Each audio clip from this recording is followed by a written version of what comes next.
कक्षा 7 का जो 10वां चैप्टर है जिसका नाम है जीवों में श्वसन के बारे में पढ़ेंगे। तो जल्दी जल्दी चैनल पर जुड़ जाइए, वीडियो को लाइक कर दीजिए, कमेंट कर दीजिए और चैनल को सब्सक्राइब करना ना भूलें। तो वीडियो को स्टार्ट करते हैं। हमारा जो 10वां चैप्टर है उसका नाम है जीवों में श्वसन, कि आखिर जितने भी जीव है उनमें श्वसन कैसे होता है, सांस लेने की जो प्रक्रिया है वो किस प्रकार पूर्ण होती है। जीव का मतलब होता है जितने भी प्राणी हैं और जितने भी पादप है उनसे मतलब हमें क्या होता है, जीव होता है। उन दोनों को मिलाकर क्या बनते हैं, जीव बनते हैं। ठीक है, तो सबसे पहले बात करते हैं हम। इसमें हमारा पहला जो टॉपिक है वो है श्वसन या रेस्पिरेशन। ठीक है, श्वसन के बारे में देखते हैं। ऑक्सीजन से समृद्ध वायु को अंदर खींचना या ग्रहण करना और कार्बन डाइऑक्साइड से समृद्ध वायु को शरीर से बाहर निकालना, यह प्रक्रम श्वसन कहलाता है। यानी ऑक्सीजन से समृद्ध जो वायु है वो तो शरीर के अंदर ग्रहण करना, और जो कार्बन डाइऑक्साइड यानी CO2 से समृद्ध जो वायु है वो शरीर से बाहर निकालने की जो प्रक्रिया है, जो प्रक्रम है, उसे ही हम क्या कहते हैं, श्वसन कहते हैं। और यह एक सतत प्रक्रिया है। और यह क्या है, सतत प्रक्रिया है। यह प्रक्रिया जरूरी है। ठीक है दोस्तों, इसमें बात करते हैं उसके बाद जो ऑक्सीजन है और जो कार्बन डाइऑक्साइड है उसकी प्रक्रिया किस प्रकार से क्या नाम दिया गया है उनको। तो सबसे पहले बात करते हैं अंतः श्वसन या इनहेलेशन। ऑक्सीजन से समृद्ध वायु को शरीर के अंदर ग्रहण करना अंतः श्वसन कहलाता है। अंतः श्वसन अंदर, अंतः अंदर, अंतः अंदर, यानी ऑक्सीजन से समृद्ध वायु को शरीर के अंदर ग्रहण करना क्या कहलाता है, अंतः श्वसन कहलाता है। उच्छ्वसन या एक्सहेलेशन, कार्बन डाइऑक्साइड से समृद्ध वायु को शरीर से बाहर निकालना, यानी CO2 से समृद्ध वायु है उसको शरीर से बाहर निकालना क्या कहलाता है, उच्छ्वसन कहलाता है। ठीक है दोस्तों, आगे बात करते हैं।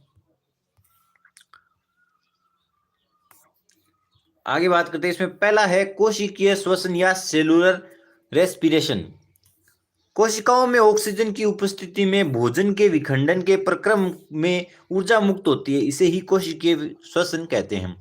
यानी कोशिकाओं में क्या होता है कि ऑक्सीजन की जब उपस्थिति होती है तब क्या होता है कि जो भोजन या जो भोजन तुम्हारे द्वारा किया गया है या ग्लूकोज है उसका जो विखंडन है वो हो जाता है, और इस प्रक्रम में क्या होती है, ऊर्जा वो मुक्त होती है। और इस पूरे प्रक्रम को हम क्या कहते हैं, कोशिकीय श्वसन कहते हैं।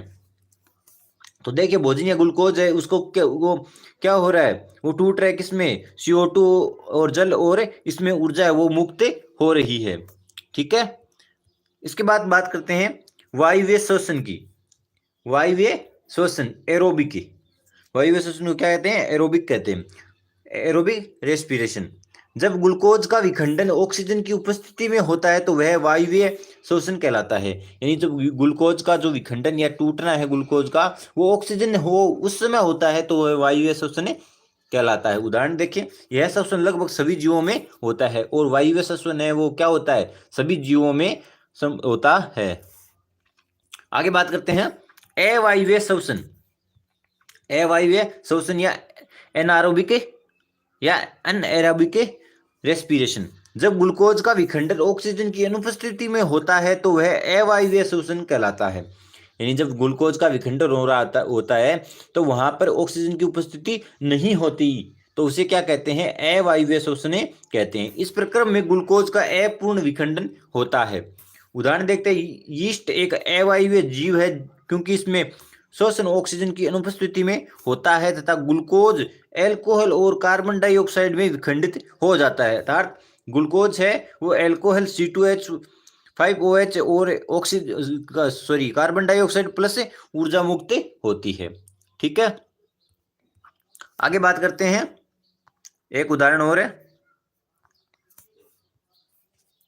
मनुष्य की पेशी कोशिकाएं भी अवायवीय श्वसन करती है। यानी मनुष्य की जो पेशियां होती हैं वो भी क्या करती हैं, अवायवीय श्वसन करती है। यह थोड़े समय तक रहती है।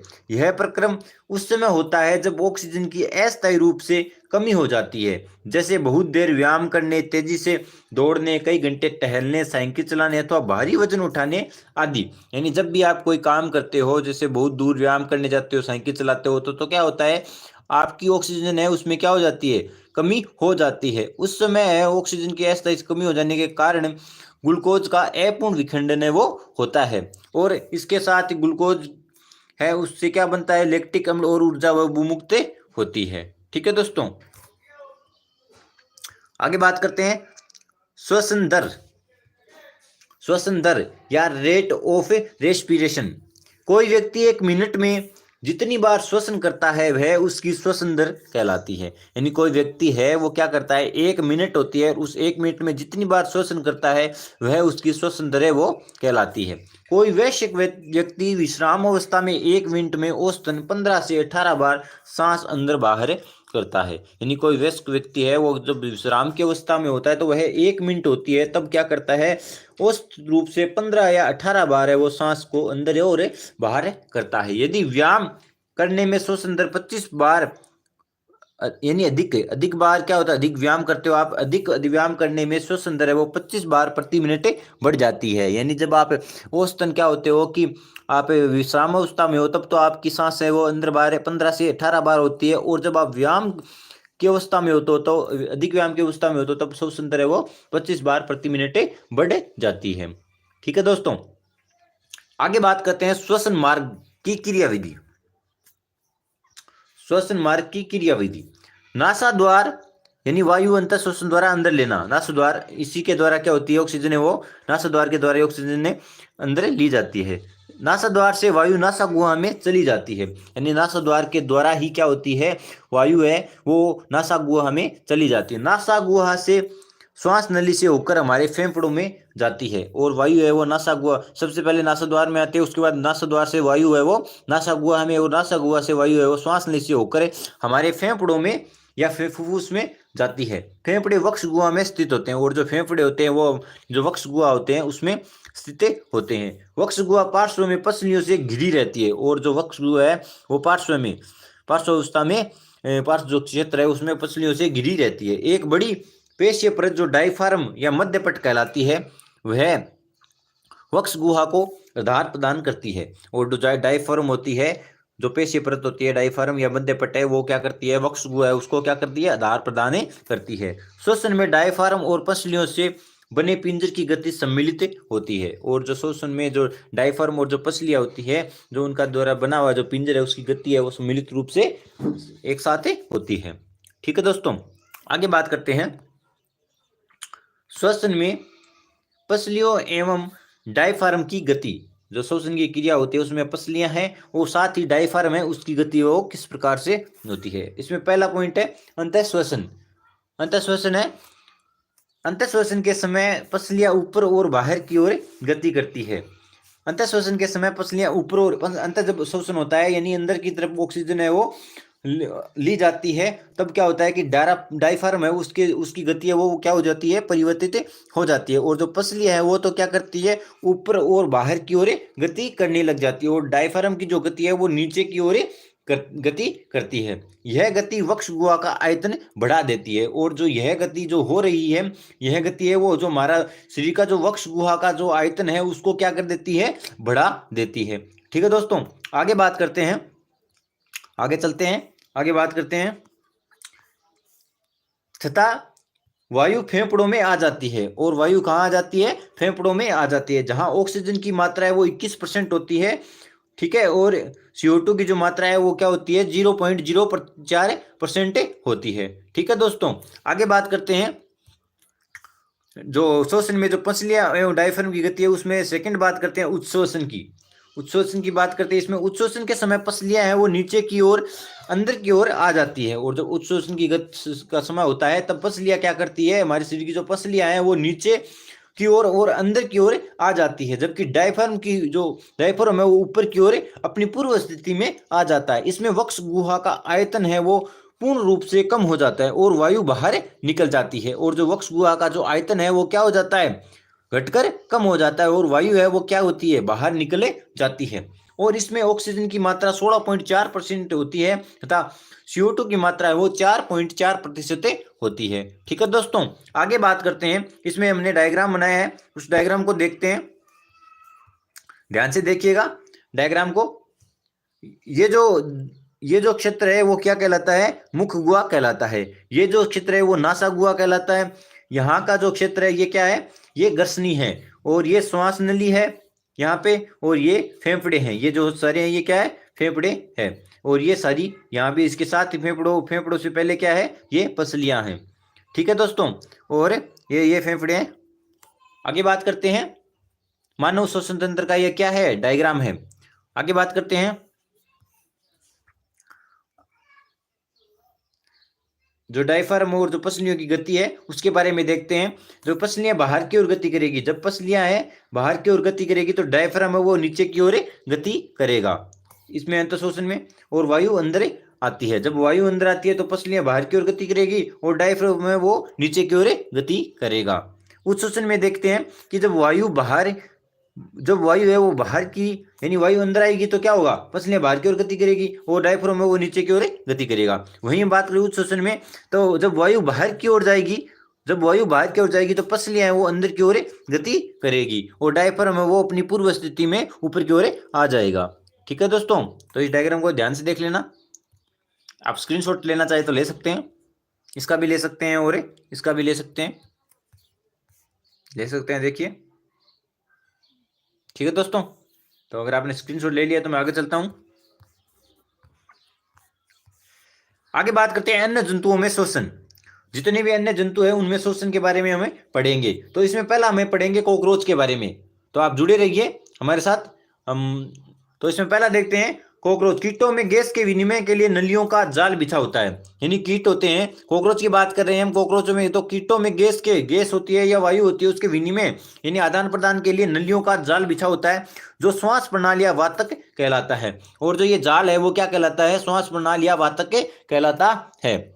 ऑक्सीजन समृद्ध वायु श्वास रंध्रों से श्वास नालों में जाकर शरीर के ऊतकों में विसर्जित हो जाती है। और जो ऑक्सीजन समृद्ध जो वायु है वो श्वास जो रंध्र होते हैं, श्वास रंध्र होते हैं, उन श्वास नालों में जाकर शरीर के जो ऊतक होते हैं उनमें फैले जाती है और शरीर की प्रत्येक कोशिका में पहुंचती है। और जितनी भी शरीर की कोशिका होती है वहां पर ये पहुंच जाती है। ठीक है दोस्तों, बात समझ में आ रही है? श्वास नाल अथवा श्वास प्रणाल केवल कीटों में ही पाए जाते हैं। और जो श्वास नाल और जो श्वास प्रणाल है वो सिर्फ और सिर्फ कहाँ पे पाए जाते हैं? कीटों में पाए जाते हैं। ठीक है दोस्तों, इसमें आपको डायग्राम दिखाता हूं मैं। श्वास, इसमें जो कोकराच है उसका डायग्राम है और ये सारे के सारे क्या है? श्वास प्रणाली है। ठीक है, ये जो श्वास प्रणाली है ये कीट कोकरोच का जो श्वास प्रणाली है वातक है ये है। ठीक है, ये कॉकरोच का डायग्राम है, तो आप ध्यान से देख लीजिए। ठीक है,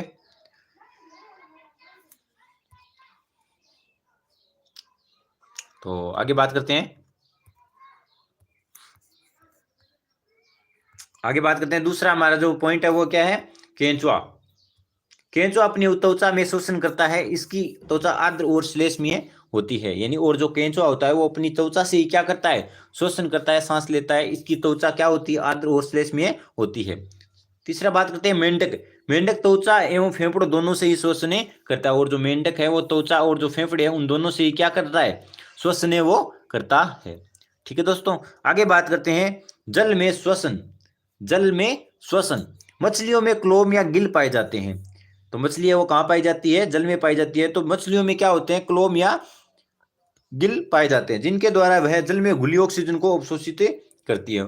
और जो मछलियां हैं वो क्या करती है? जल में जो घुली हुई जो ऑक्सीजन है उसको क्या कर लेती है? ग्रहण करती हैं। क्लोम में रक्त वाहिनियों की संख्या अधिक होती है। और जो मछलियों में जो क्लोम पाए जाते हैं उनमें रक्त वाहिनियों की संख्या वो अधिक मात्रा में होती है, जो गैस विनिमय में सहायता करती है। और जो क्या करती है?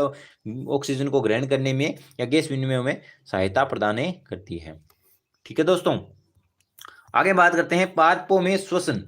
पादपों की पत्तियों में ऑक्सीजन और कार्बन डाइऑक्साइड के विनिमय के लिए सूक्ष्म छिद्र होते हैं, जिन्हें हम क्या कहते हैं? रंध्र कहते हैं। यानी पादप होते हैं, उनकी पत्तियों में ऑक्सीजन और कार्बन डाइऑक्साइड है उनका विनिमय होता है। और उनका विनिमय करने के लिए उसमें पत्तियों में क्या होते हैं? सूक्ष्म छिद्र होते हैं। उन सूक्ष्म छिद्रों को हम क्या कहते हैं? रंध्र कहते हैं।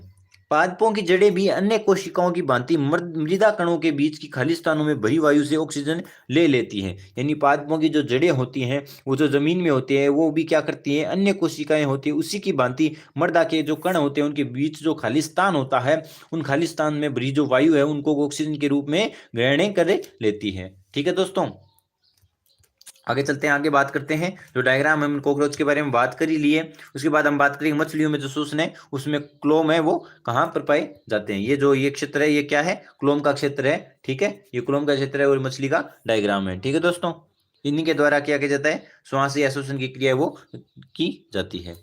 आगे बात करते हैं, इसमें आगे है मूल मृदा से वायु अवशोषित करना, यानी जो पेड़ पौधे होते हैं, जो पादप होते हैं, उनमें मूल जो मृदा होती है उससे वायु है वो अवशोषित किस प्रकार से की जाती है जी। ये क्या है, मृदा के कण है, ये मूल रोम है, ठीक है, ये जड़ है, ठीक है, और ये वायु अवकाश से है। ठीक है दोस्तों, तो हमारा चैप्टर है वो खत्म हो चुका है। तो अगर आपने अभी तक हमारी वीडियो को लाइक नहीं किया है, कमेंट नहीं किया है, चैनल को सब्सक्राइब नहीं किया है, तो जल्दी से कर दीजिए। और मिलेंगे कल, तब तक के लिए धन्यवाद। और एक बात और, इंस्टाग्राम पे हमें फॉलो कर लीजिए। इंस्टाग्राम की आईडी हमारी क्या है, विकास नायक 01। तो इसको आप इंस्टाग्राम पर जाइए और इंस्टाग्राम पर फॉलो कीजिए हमें। तो मिलते हैं कल, धन्यवाद।